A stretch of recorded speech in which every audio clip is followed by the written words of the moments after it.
We all, I think, have big dreams, don't we? We grow up with them, we have expectations, we have hopes that things are going to transpire in our lives. We may have a dream to maybe become someone. So you may have always had a dream to become an author, or maybe an artist, or maybe a scientist, or maybe an expert in that particular field, or maybe it was more personal. You just wanted to be a kinder person, a more loving person, a more generous person, a more contented person. Maybe you just want to be a happy person. We all have dreams to become someone. Sometimes, though, our dreams are to experience something, maybe deep and long-lasting friendship. We want to experience that in our lives. You have a dream of experiencing that. Maybe experiencing broad influence, or marriage, or fatherhood, or motherhood, or adulation, whatever it may be. We all have dreams to become someone, or to experience something, or even to achieve something, like building a successful business, or maybe raising a family. Maybe you have a dream to get out of debt one day. Maybe you have a dream to discover a cure for that disease, or to receive an award, or to compose that hit song, or maybe to be the author of that #1 bestseller. We all have dreams. But as we move through life, sometimes these dreams, these plans, these expectations, these hopes aren't realised. They don't transpire. As we play the movie of our life forward, as the plot line unfolds, it starts to sometimes look like other than what we had hoped. And sometimes the dreams start to fray. Sometimes the expectations become more limited. And sometimes our dreams start to break right in front of us. That achievement, or that experience, or that relationship, or that friendship, whatever it may be, just doesn't materialise. Or maybe it materialises, but not in the way that we'd hoped or planned or expected. What do we do when that happens? What do you do when life doesn't go the way that you had planned? What do you do when expectations are a part of your world, but they're not realised expectations? Or maybe dreams are there, but they're starting to become broken dreams. What do you do? You know, we're not alone. This isn't a 21st century unique experience. Throughout history, humanity has experienced this in this busted world. And in fact, the Bible, God's word, which many in this room here believe is far more than just a record of ancient writings. Many in this room believe that you can hear the voice of God in and through the human authors. And those authors were people who shared sometimes broken dreams. There was a man named Joseph, and he was betrayed by his own brothers. He was sold into slavery. He was unjustly accused. He was thrown into a prison where he languished for 13 years, and he'd done nothing to deserve that. There was a guy named Job. He was a very successful businessman and a family man, and he lost nearly everything. His children were killed and his wealth was decimated, and he had done nothing to deserve that. And then there were great prophets, people with the name of Jonah and Habakkuk and others, who would sometimes cry out in exasperation to God, "Why do you allow that to happen, but not this? And why does it seem to be, God, that bad people seem to be prospering and good people seem to be suffering?" And then there were guys like Paul, a pastor leader in the early church, who gave his heart and his soul to build this new community that Jesus had brought into being, called the church. And as he threw himself into that, in his view, the highest calling you could have, just what a privilege it was to be a part of what Jesus was doing, building this new body, this new community, his kingdom on earth. And yet, as it happened and as he threw himself into it, he experienced some of the toughest, most difficult, most challenging, most heartbreaking experiences. In fact, he once wrote about these to some close friends of his, and we have it recorded in the New Testament. He wrote this many years ago. He said, "We think you ought to know, my dear brothers and sisters, about the trouble we went through in the province of Asia. We were crushed, overwhelmed beyond our ability to endure. And we thought we would never live through it. In fact, we expected to die." Pretty tough. So what do we do?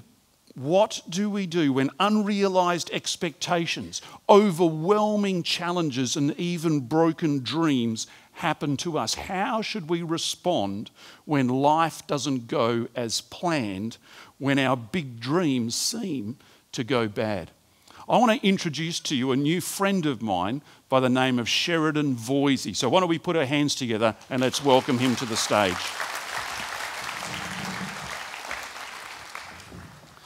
Well, welcome to Riverview Church, Sheridan. Hayden, it's just a pleasure, real pleasure to be here. And good morning. Now, Sheridan, firstly, just a little bit about yourself. Married? Married to Merrin. Yes, she's the best wife in the world. Sadly, you missed out. Yes. I think we may have a photo of Merrin. There we are. There she is. She's charming, she's good looking, she's smart, like I said. Yes. Poor you. Yep. Yes, we all marry up, don't we? We do. All men marry up. That's what I say. We all do. Now, what do you do for a living right now? I would love to be able to give you a nice, clear answer to that actually right now, Hayden, because as we'll talk about, I am now living over in the UK, and life kind of took a little bit of a kind of a topsy-turvy direction for me. So at the moment, you could say I've got a season of writing after some years of being in broadcasting and in radio. I'm a Brisbane boy originally, and then spent 6 kind of good years here in Perth, 5 years on the dark side in Sydney. Yes. And then 2.5 years now over in Oxford. Fantastic. How's that? So you've been in a whole range of different roles, but often around radio. In fact, you may be sitting there going, I've heard that voice before somewhere. Well, you probably have. Broadcasted through your radio. Imagine the pressure I'm feeling right now. This guy led this national radio program where he's done over 2,000 interviews on national radio, and here I am interviewing him. So pray for me, would you? Just help me out a little bit. You're so good. They're going to give you a TV show. Oh, that's right. You've already got your own TV show. Yes, we do. Now, you've experienced life in Australia, life in the UK. Any differences that you've detected? When you go over there, you discover how Australian you are. When you come over here, you discover maybe how English you are. Merrin and I, when we first went to Oxford, we realised we were in a kind of a slightly different world.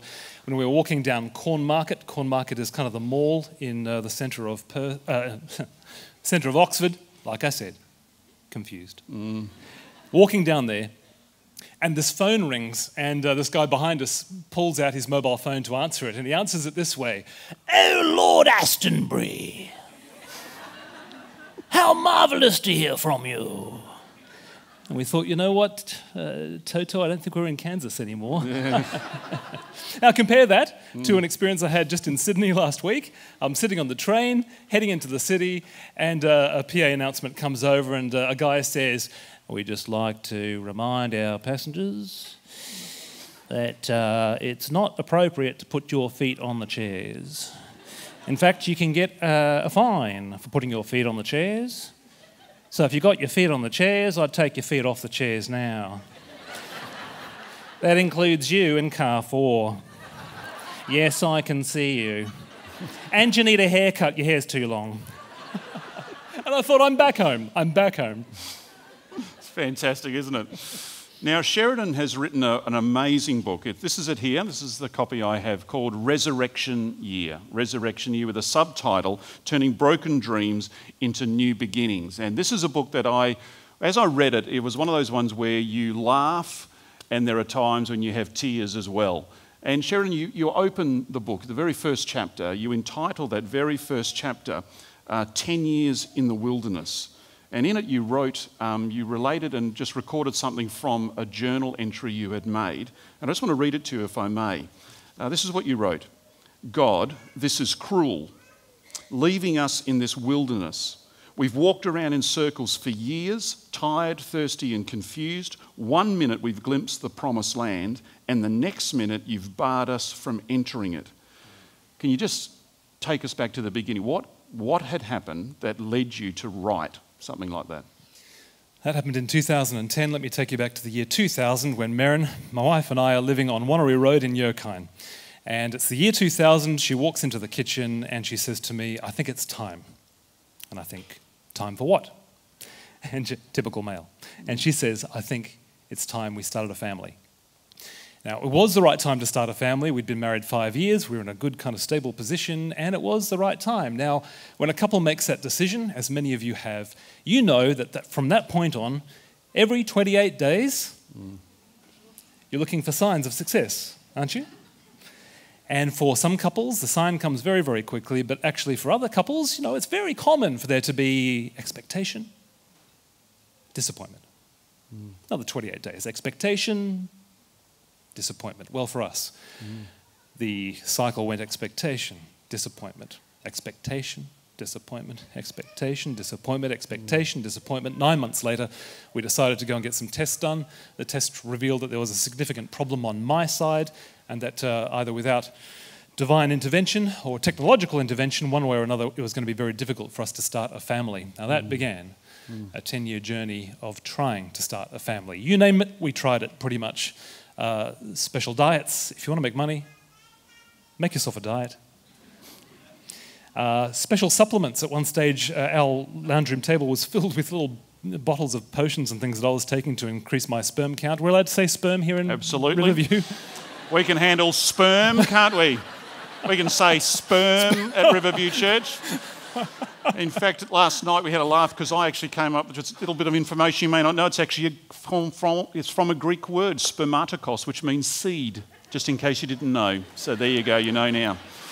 I'm in absolute awe. I'm just trying to ease them all through, just to get them through. There's going to be some fascinating conversations on the way home with the kids, don't you think? That's right. Mum, what's that sperm stuff? Yeah. Anyway, moving on, this is as graphic as it's going to get.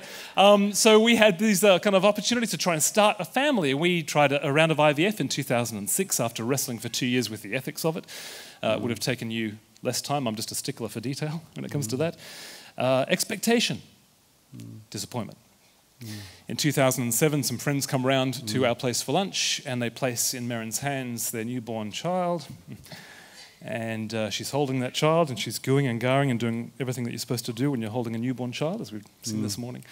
And I think she's doing okay. I'm surprised she's not bursting into tears or anything like that. They go home from the lunch, and I look around for Merrin, can't find her, go into our room, find that she's there, surrounded by a sea of used tissues. She looks at me and she says, "Do you think we should try adoption?" We go through 8 months of assessment for adoption, and then we are told, look, you're a really attractive couple. You won't be waiting long until you get the phone call to come and pick up your child. Just wait for the phone call. Well, we wait for the phone call. 6 months later, no phone call. 8 months later, no phone call. 12 months, 16 months, 18 months, no phone call. 20 months, no phone call. 22 months, 23 months, no phone call. And Merrin comes to me and she says, I can't handle this anymore. This constant waiting. You know that proverb, Proverbs 12? Hope deferred makes the heart sick. Well, Merrin's heart was sick, and she said, can we try IVF again? So we go into one more round of IVF. In fact, it turns out into a series of rounds of IVF. We come to our final embryo to transfer in mid-December of 2010. 2010, remember we started back Yerkine Road in the year 2000, 10-year dream. And we have one more embryo. We decide this is our last round. This is our last attempt at starting a family. Everybody is praying all around Australia, all our friends, all our family. There is expectation, expectation, expectation. Will there be disappointment? We get a phone call. It's Emily from the IVF clinic, and she says, it's looking good. And Merrin says, what do you mean by good? Do you mean good, good? Or do you mean good, good, good? And Emily says, it's looking good. All your hormone levels are right we'd expect them to be for a pregnancy. Well, you can imagine the jubilation that exploded, and our family and our friends have been praying for us for 10 years. Finally, God has come through with a miracle. We jump in our car. We're living in Sydney by this stage, go up to Brisbane to celebrate Christmas with our families. We get another phone call on Christmas Eve. It's Emily, and she's got the latest results of the blood test. And she says, I'm so sorry. Because it had all been a mirage. The drugs had stimulated all the effects of a pregnancy, but there was no little body in the gestational sac. And with that, Merrin put the phone down, walked into our bedroom, climbed up on the bed, curled up in a fetal position. And that's where the 10-year dream ended. You can imagine we didn't really want to celebrate Christmas that day. We jumped in our car, we drove back to Sydney, stopped off halfway at Coffs Harbour, walked into a motel room there, dropped our bags on the floor. Merrin collapsed on the bed in tears. I pulled out my journal, and that's when I wrote those words that you've just read. You know, we didn't plan to have on the same weekend a discussion of this at the same time and the same weekend that we're celebrating and dedicating beautiful new babies into the community. It just happened that way. And on Tuesday, when it suddenly dawned on us, and I'm sitting there at the boardroom table and every staff member's face turned and looked at me when we realised, and I just remember deep in my spirit, I said, no, it's okay, this is life, this is reality. It's both right and good that we celebrate new life and mums and dads and children, what a blessing they are. But at the same time, that's not everyone's story. And so we also need to deal with reality, deal with truth in this world. So I think it's a good thing and a healthy thing, even though I wasn't planned this way. You know, it's pretty powerful, and there were great-hearted friends who prayed for you. I remember reading about a particular instance, and it sounds a bit like a joke because there's a nun, a missionary, and a businessman. Sounds like, you know, a nun, a missionary, and a businessman walked into a pub and blah, blah, blah. But there really was a nun, a missionary, not in a pub, but tell us what happened. A lounge room. Yeah. Walked into a lounge room because we believed in a God who does miracles.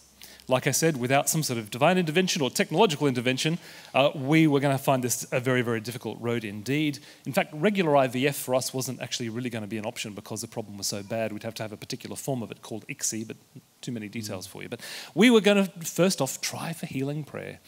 And the nun, the businessman, the missionary, we all kind of gathered in this lounge room. They prayed for us. Then they particularly focused on praying for me. Remember the problems on my side.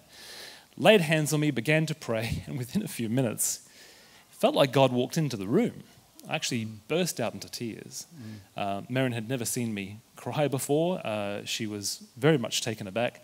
I was taken aback. I cried really, really quite deeply. In fact, probably for about another hour afterwards. And during that, it felt like something had been broken. Something had been healed. Something had been released. Something was happening. And so, 28 days, there was expectation. Followed by disappointment. And we believe in a God who does miracles, still do believe in a God who does miracles, but sometimes he doesn't come through with the miracle. What do you do then? I just remember when I read, as I read your book, and I saw that date, Christmas Eve, of all the evenings, I suppose, to receive that sort of news and the sadness it brought. I mean, how did you finally decide, okay, this is the end of this dream? Yeah, I would love to be able to answer that question by saying we had a clear word from God. Or we had a clear sense that this was the end and we knew that something better was coming around the corner. No, we didn't. We were exhausted. This had been 10 years for us. We had tried all of those things and more. That's just a few of the things that we had tried. We were exhausted. We were approaching the age of 40. Statistically, it just becomes harder and harder after 40 anyway. But mainly, Proverbs 12, hope deferred makes the heart sick. Merrin couldn't go on. 10 years of waiting, expectation, disappointment. The phone call never comes from Department of Community Services telling us to pick up this child since we're such an attractive couple. That never comes. IVF never works. The miracles never come. We just have to simply bring it to an end to move on with our lives. That's basically the answer to your question. Now, it is well known that infertility can have quite a big impact upon a marriage. In fact, in your book, you related how you were speaking to someone at a clinic and they stated how, I think it was the day before, a couple had been in front of her and the wife had basically said, if we do not fall pregnant, this marriage is over. How did you guys keep together?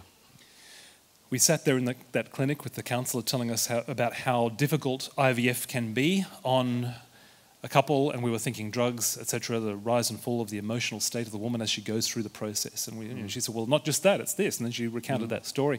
And Merrin said to her, we have already decided that our marriage is more important than having a family.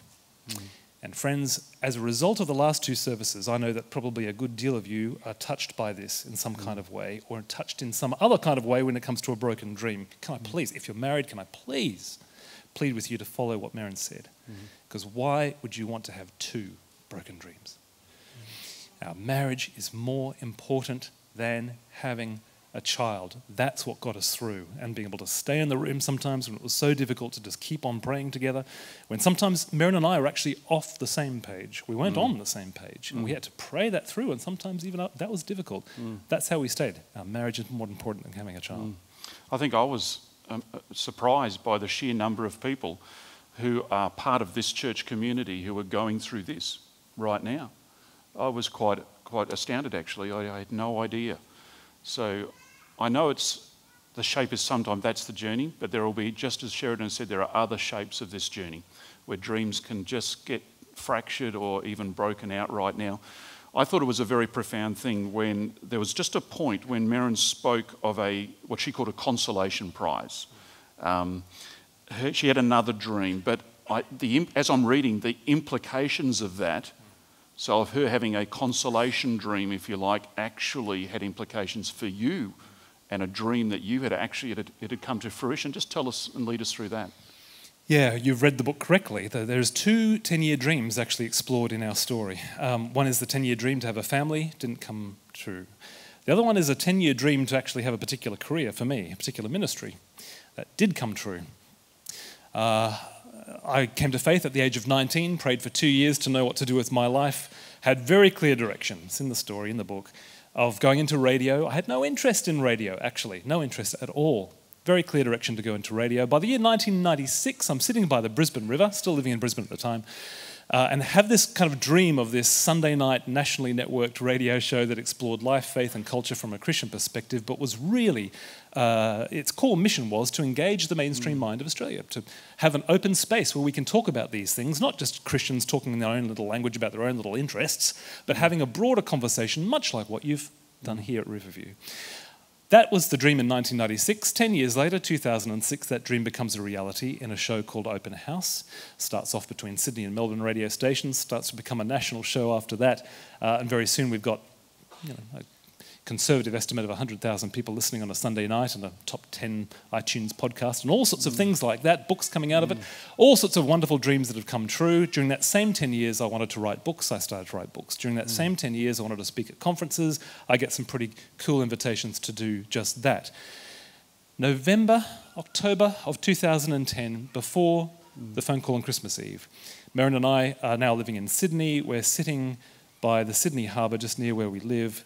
We're having a conversation about the future, and Merrin says to me, if this final embryo doesn't work, the thought of life going on as normal is too much for me to bear. I need a consolation prize. Sheridan Boise comes to the rescue, puts his hand around his wife and says, well, what would be a nice consolation prize for you, love? You know, what would be good? If we can't have a family, what would be good for you? And she says, I want to move overseas. Why couldn't she have said, I want to buy a Ferrari? Why not? Why not? Yeah, Merrin? You listening to this? We need to have a conversation. Why couldn't she? If you know anything about publishing, it's all about profile, platform. I had that in Australia. Some people knew who I was, and so people are interested in buying your books. I knew that if we were moved over to, I don't know, some sort of European country, which Merrin wanted to do, that would probably be in jeopardy. Certainly in radio work would be the same thing, and probably with the speaking as well. So it was a tough conversation to have. Yeah. And enter this man who's a bit of a favourite of mine, a man by the name of Adrian Plass.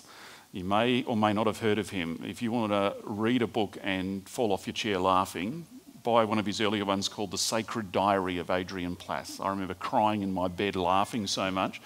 But here you are, you're on this national radio program, you know of this consolation prize dream, and you're having a conversation on air with Adrian from the UK. The conversation ends on air, but continues off air. What happened? Over the years, Adrian and I had gotten to know each other. Actually, first having a conversation here on Sunshine FM, here in Perth. And then the conversation and the relationship had developed over the years. And so when we got off air, he actually asked me how I was, and he meant the question, how are you, Sheridan? This is November of 2010, before the phone call Christmas Eve. And so the worst is still to come, but it's still been pretty bad by this stage. I told him a little bit about what we call our wilderness journey. You know, when you're going through the broken dream, and it's hot, and it's dusty, and it's tiring, and the vultures are flying overhead, and you don't know whether you're going to get through to the promised land of the baby, the dream job, dream man, dream woman, whatever it might be that the dream is, the promised land. You don't know whether you're going to get there. And I tell him the story. And he listens intently. And then he says something I'll never forget.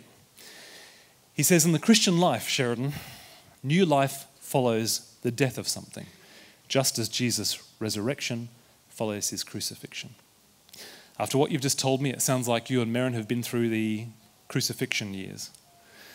Maybe even right now you're in the Easter Saturday darkness, silence. You don't know what's going to happen, which way or not. Wouldn't it be wonderful if next year, 2011, was your resurrection year? Isn't that a gorgeous phrase? I took that home to Merrin and I said, you know, Adrian's talked about next year being a resurrection year for us. She burst into tears of joy. She said, that's exactly what I need. If we don't have a family, I need a new life, a new year of life after the death of the dream. Amazing. And then you actually do, you know, you have love for your wife. You actually say, you're going to walk away from this dream to pursue this consolation prize. And she ends up now, I always think it's amazing. Merrin seems to me, I've never met her, looking forward to one day, but she's like a female Albert Einstein. She is absolutely brilliant. Tell us what happened and where she ended up working. Well, the dream had been, she wanted to be a mum. That dream was about to die.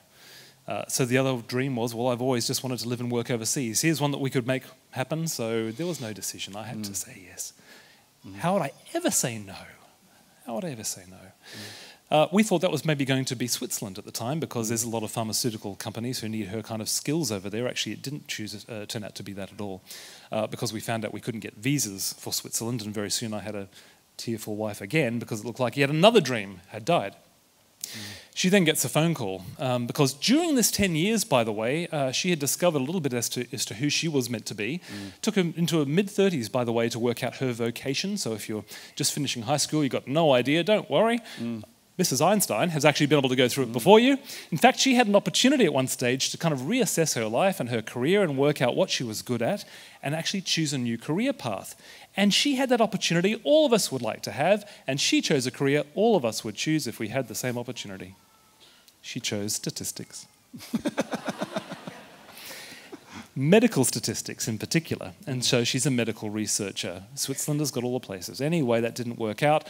She then gets this opportunity to do an interview for a job over in an English university, and she rings me up after a couple of days after she had this really grueling interview on the phone with the 4 big wigs of this particular big university.